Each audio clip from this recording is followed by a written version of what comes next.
You worked with Adam Lambert, right? On Trespassing, which, just let me get on my Adam Lambert soapbox for a minute. I do this. Get on that soapbox. That album was so slept on. I mean, it went down in history because a lot of people don't know this little fun fact, but and I'm surprised it took till 2012, but it was the first album by an openly gay artist to debut at #1, which is crazy. But I don't think people really, I think it was a little bit ahead of its time because like he was doing stuff with Pharrell and like Nile Rodgers like a year before the Daft Punk record came out and stuff. But this was I guess was this kind of early in your career? You co-wrote like Nirvana, which is like the last track on the album, right? Yeah, that was very we actually just reconnected on a Zoom not long ago, and we were kind of recounting that story. It was very early on in my, I guess, career. Career always feels weird to say, but my mom's like, "You have a career." Yeah, I think okay. You have a career. If we're talking about you like writing for like Pink and Kesha and I guess it all Brian feels Wilson.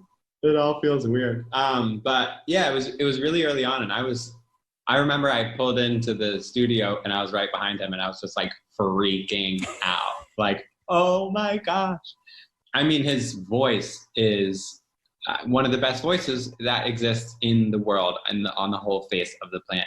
It's agreed. So incredible, his control, and he's just mastered his craft. And that is so inspiring to work with because you're just in awe, like the whole time.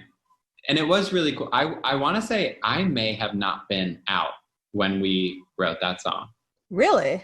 Again, I have no concept of time, but I wouldn't be surprised. Well, the album came out in like fall of 2012. I know it was 2012. I think it was fall 2012. I don't remember the exact month, but I don't know, like in your timeline of your personal life when you came out, or when you wrote that song. Maybe you had that song lying around for a while, but yeah. We actually got to make that. I remember it's a day that I remember. It was at my old publisher's studio, and Adam was kind of bouncing between two rooms, and he would just come in and be like, you know what? I had just come out because I remember talking about my boyfriend and kind of pulling from that and the kind of escape of that. I bet I had just come out.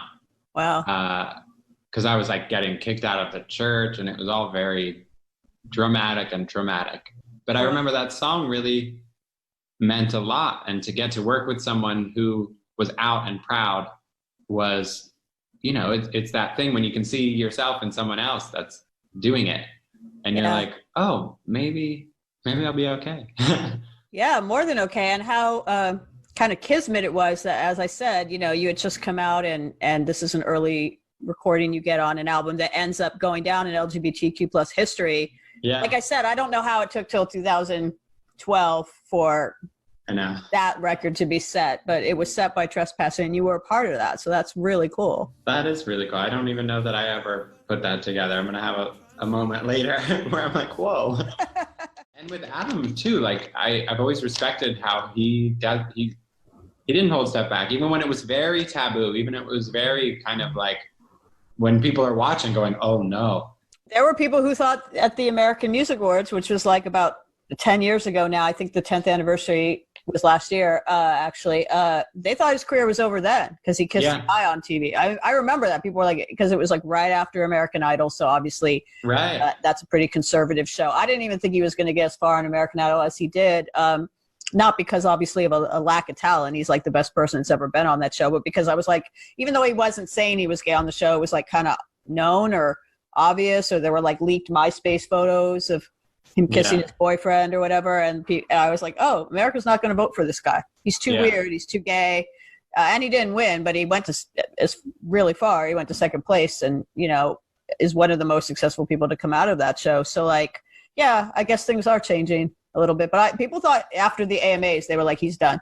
Right. Which is great.